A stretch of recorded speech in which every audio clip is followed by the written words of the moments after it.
Well, hey, friend, welcome back to the podcast. This is podcast episode number 209, which I got to tell you, feels like a lot. Like when you say 209 and you think, and I've done like 90 Monday fires, like that feels like a lot, right? It feels like a lot. I'm kind of feeling like a rock star. If you're watching me right now on YouTube, you know I'm not looking like a rock star because this 3-day-old hair, it needs some help, but I am so glad that you're here. We are going to be talking today about 3 ways that you can continue to set your business up for success in the year 2021. And I'm super excited. I've got some facts. I've got some data for you, and that's going to be a lot of fun. And, the bottom line is if we learned anything from 2020, it's that you should have a plan, that is loosey-goosey, that you hold lightly, that you let the Lord kind of do with it what he wants. And we talked on Monday about how it's wisdom to make sure you have lots of options in your business. But then I do want to give you 3 concrete things that you can do this year to make sure that you're going to have a year where you actually make some cash. Because if you're not making money in your business, friends, it literally is just probably an expensive hobby at this point. And I'm not interested in helping you with hobbies. I'm interested in helping you actually have a legit business that puts food on the table for your family, that can change your life, your family's future, and generations to come. Well, hey, friend, welcome back to the podcast. This is podcast episode number 209, which I got to tell you, feels like a lot. Like when you say 209 and you think, and I've done 90 Monday fires, that feels like a lot, right? It feels like a lot. I'm kind of feeling like a rock star. If you're watching me right now on YouTube, you know I'm not looking like a rock star because this 3-day-old hair, it needs some help, but I am so glad that you're here.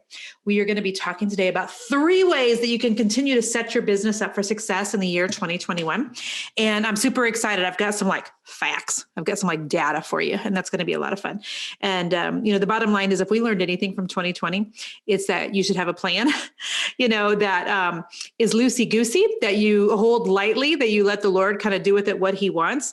And we talked on Monday about how it's wisdom to make sure you have lots of options in your business.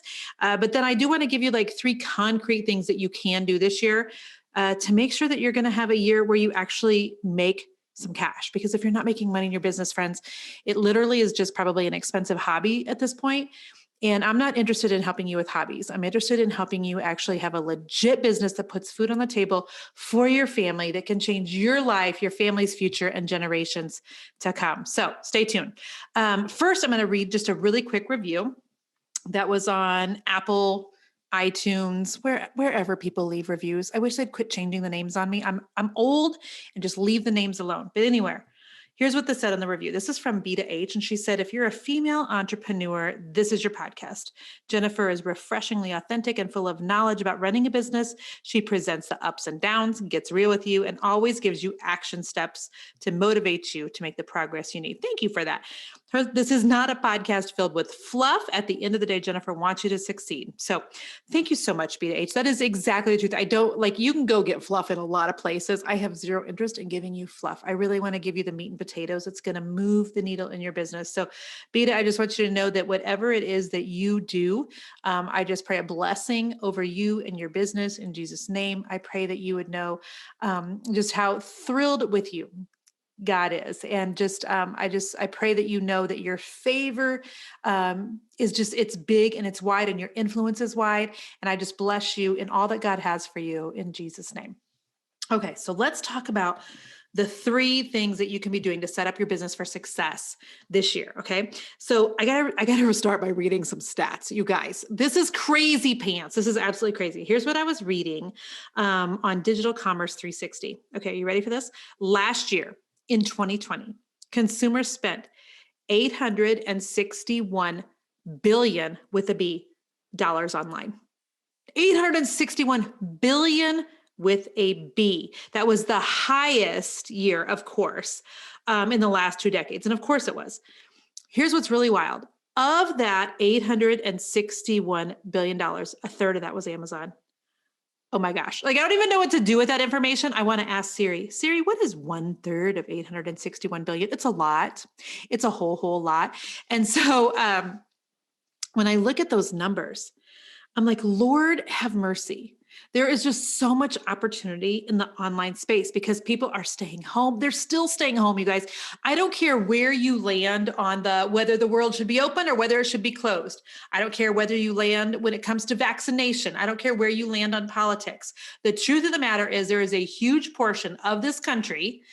By the way, I'm not one of them that are still staying home, and they don't want to go anywhere to buy anything, but they are shopping in the online space. Now, I don't like to shop out in public, but I am going places.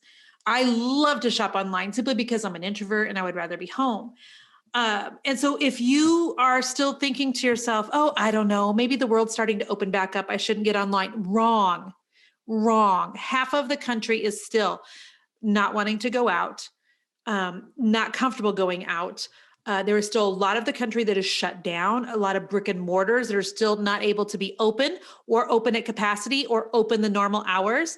And so there is still this incredible opportunity in the online space. So what does that mean for you? Well, that means that my first point in terms of the ways to set up your business for success this year is please make sure that you have an online revenue stream. Please make sure that you have more than one of them. So let's say like that you are a baker. Okay. So what would that look like for you? Let's say that locally in your community, you make cookies. Okay. I'm thinking about April Kalanchik. She's been a client of mine in Kansas City for a long, long time. She's Sweet and Saucy Life. A lot of you probably know who April is. So there's ways like, instead of just baking cookies, what are some of the other things you could do to make money? Okay. So you could have affiliate links so that when you're doing a Facebook Live and you're showing your mixer, you're showing your spatulas, you're showing the cute little mixing bowls that, you know, are Ray Dunn that you got at Walmart, you could be using affiliate links in those and getting paid a commission to be showing those off on your page. You could, if you've got over 10,000 people on Instagram, you could be doing a swipe up to an affiliate link where you're getting paid to show things. You could also be doing things like having a cookie group, a paid cookie group in the online space. You could be doing a blog where you're adding ad revenue to the blog so that every time people come to your blog from Pinterest, because I saw your cute cookies over there, that you're getting paid for the clicks that they make once they're on your website. There's so many ways of getting paid other than just making the cookies. You could be doing cookie instructional classes. You could have a course on cookie making. You could have an ebook on different frosting flavors. Like when you think about all the different ways of doing things, please don't just stick with one thing, not in 2021.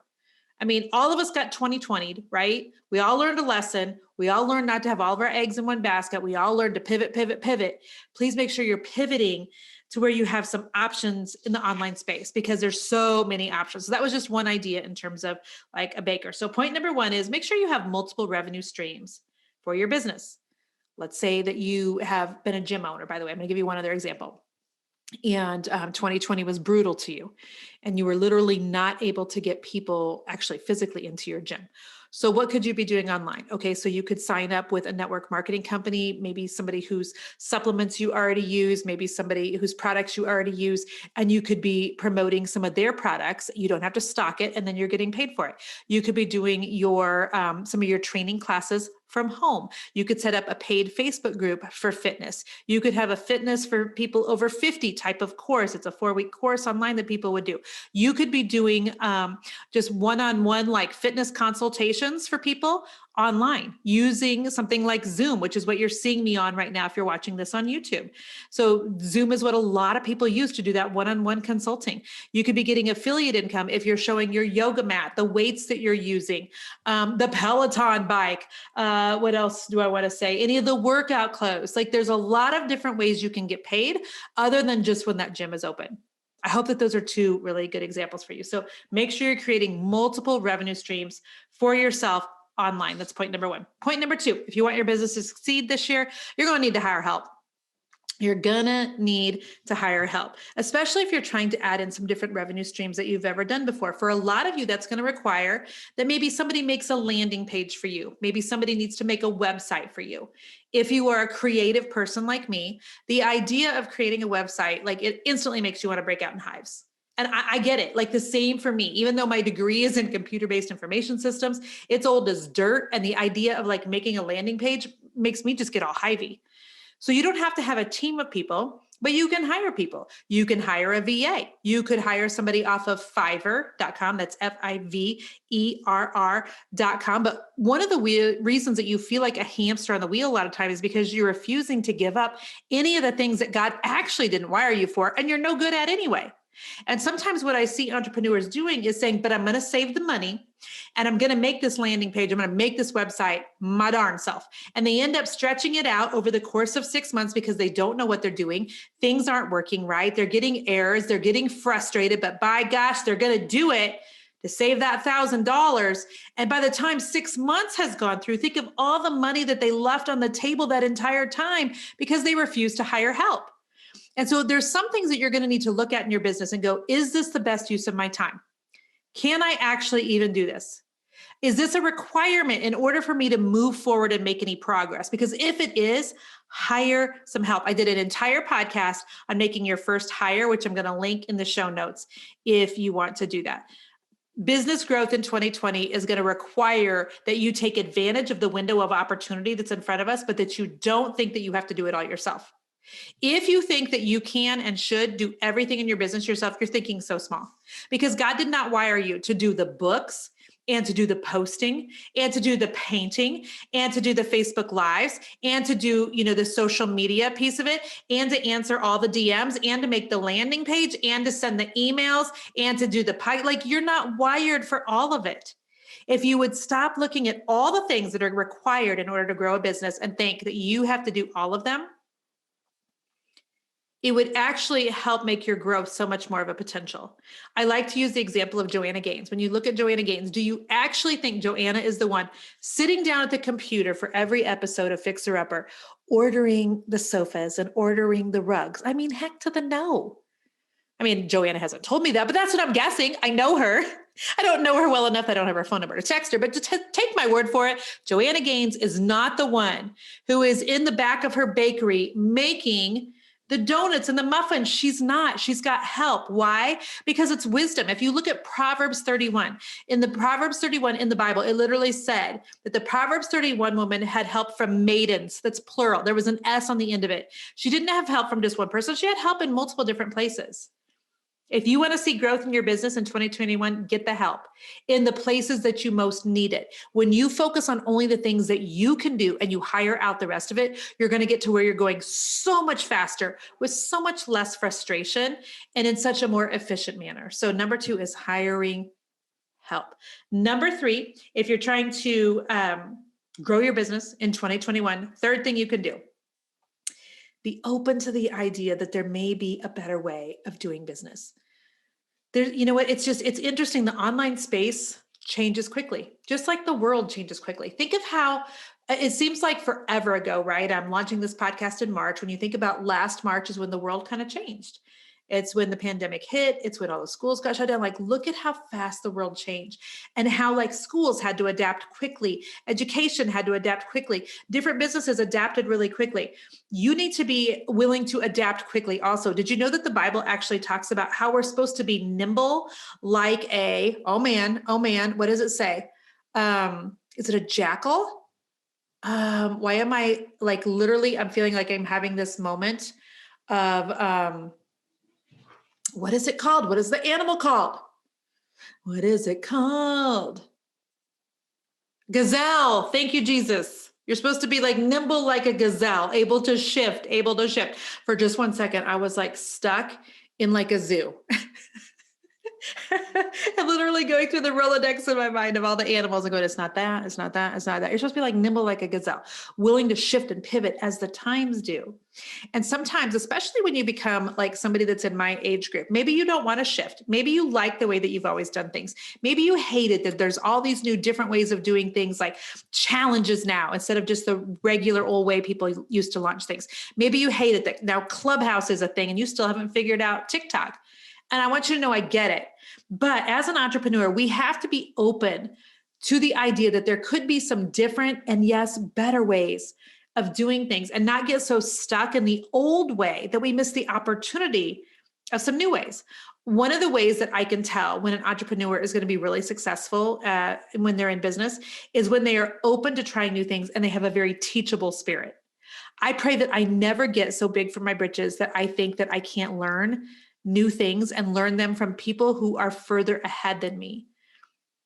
Having somebody mentor you, having somebody show you a different way, man, that's so important if you're going to really grow your business in this year. If your mindset is, this is the way I've always done it, I'm not going to change anything, you honestly could really get left behind in the year 2021 because business is moving at light speed. And you better move at light speed with it. And there's, being open to just the fact that there are different ways of doing things and be open to being coachable for somebody to show you different ways of doing things. Super important. So with that being said, we have the Better Way Bootcamp because there's a better way of doing business in the year 2021 that is coming up. And I want to see you in there. We're going to be talking about all the different revenue streams that are available in the online space and how the better way of doing business is figuring out which of those revenue streams are great for you and which you should be doing. If you feel like you're a hamster on a wheel, get into the boot camp. If you've had a brick and mortar that obviously suffered a lot in the year 2020, get in the boot camp. If you are in network marketing and you're like, I hear what Jen's saying and I want to add another revenue stream, get into the Better Way boot camp. If you're somebody who's like, I'm just brand new trying to start business, is this for me? 100%. Go to betterwaybootcamp.com. I'm going to see you there. And we're going to be talking about the better way of doing business in 2021. If you just listen to the sound of my voice, by the way, because you like it and it puts your baby to sleep, like true story, people tell me that all the time. My voice puts their babies to sleep and you don't actually have a business. Would you do me a hot solid and just forward this podcast episode to a friend of yours who you know is trying to grow her earring business, her online boutique, her painting business? She's trying to become a coach. She's in the health and fitness industry and she doesn't know what to do next. Would you forward this podcast episode to her? Tell her to get in the Better Way Bootcamp. If you want to be super generous, buy her the $10 ticket and tell her to get signed up. I will see you then. Bye-bye.